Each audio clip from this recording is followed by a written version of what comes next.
Hello. Today I will spill my honest opinions on Kill This Love comeback. I wanted to tell my true feelings. Without any time to waste, let's get into it. This era was probably the most rushed comeback yet. I thought nothing could beat Square Up era, but I guess I was wrong.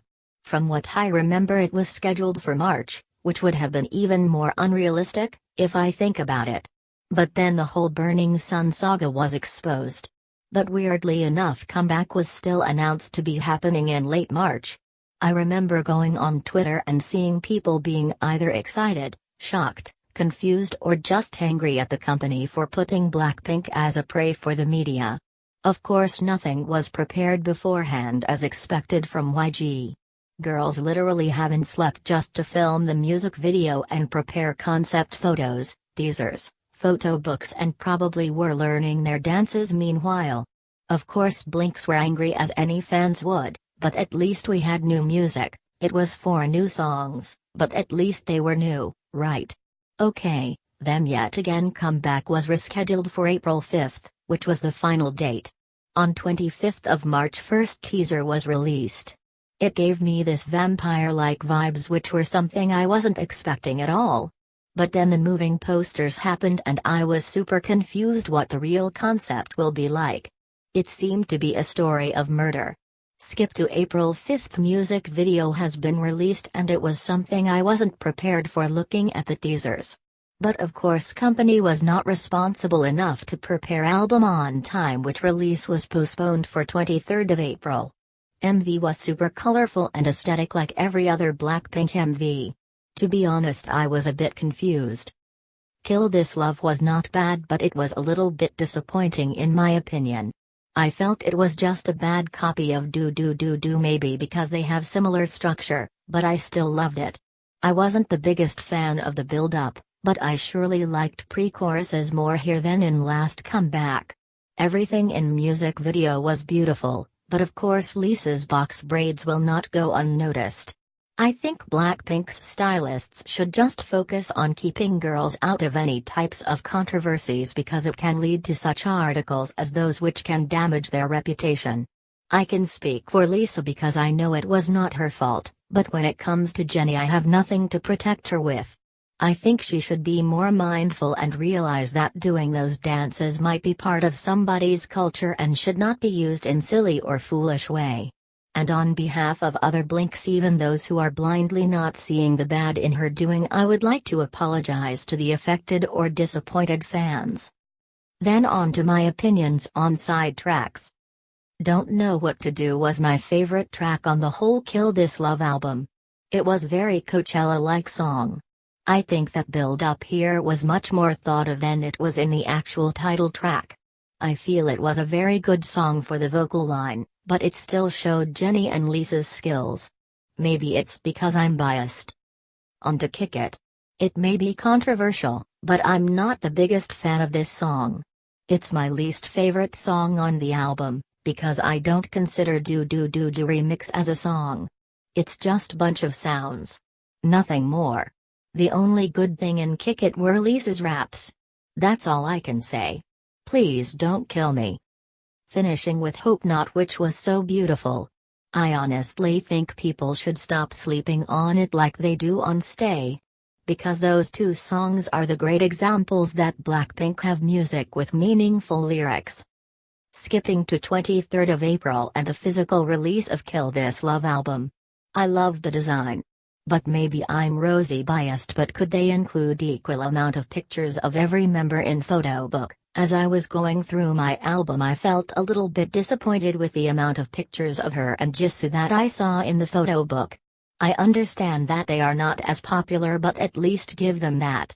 But that's my personal feeling, so it may be different to others. On to the photo cards. The supposed domestic abuse photo cards that were included in the album as freebie sparked another public discussion. I myself understood the concept of killing the toxic love which is harming us, and getting hurt while doing that. But do I understand why others might have misunderstood that? Of course I do. I just honestly think that companies should have made more thought into deciding to do this concept, or at least made the concept more clear to other people. But on the other hand, I'm very angry thinking about other K-pop stans who use this situation to drag BLACKPINK. I may be wrong, but I think this issue got too out of hand while you have the public acceptance of boy groups doing those beaten up, bruised and bloody concepts which are even more extreme than those photo cards. I feel that just because it was girls who did that, people felt like they can attack them how much they want, even connecting it to Burning Sun scandal, which was just disgusting. The hate was so big to the point where their songwriter had to release the statement where she explained the meaning behind Kill This Love. Kill This Love is about being with someone you know is wrong for you and loving them so much it hurts you so badly to leave, but at the same time, you know it would hurt more to stay. About relationships where, when the love is good, it's amazing, and you find yourself staying for those highs even though most of the time it's just lows. We all put ourselves through hell for someone we love. And so many times we are in relationships and don't even know why we're staying. We're unhappy, but we stay. You give your everything, you plan a life together, you make yourself so vulnerable to someone and it breaks your heart, your soul, to think it's all for nothing in the end. You try to force it to work. Through arguments, through lies, through affairs. There are so many different ways people get hurt. But this song is about realizing that no matter how much you feel you love someone, if you know it's wrong for you, end it. Kill it because it's killing you inside. And no one should be in a relationship that makes you feel dead. Whether it's love relationships or friendships. Recognize when it's toxic. It's sad. It hurts, it's hard to do, and it will make you cry, but you have to end it. Adding under her picture. It's unfortunate people are trying to turn the song and its meaning into something negative. It was not written about domestic abuse, however, there are many forms of abuse in relationships, and if you are a person that has experienced any of them, I hope that this song empowers you and touches your heart. I think anyone can relate to this on the smallest level to the largest. Put yourself and your health first. It's just sad that this whole situation had to end like that. Ending this video, I will make my final conclusion. Did I enjoy this album? Yes. Did I like the side tracks? Yes, except that bunch of sounds made by some producer destroying last year's hit. Did I like the message? Yes. Could this been made more obvious? Of course. Am I thankful? Of course I am, for the hard work that girls have put into it. But I am not going to thank YG for doing what he should have done since 2017, but doing it in the sloppiest way possible. Did my favorite song change? No, Playing with Fire still stays unbothered.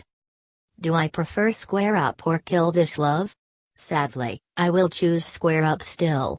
It doesn't mean that I don't like this album. Square Up has some of my favorite tracks ever.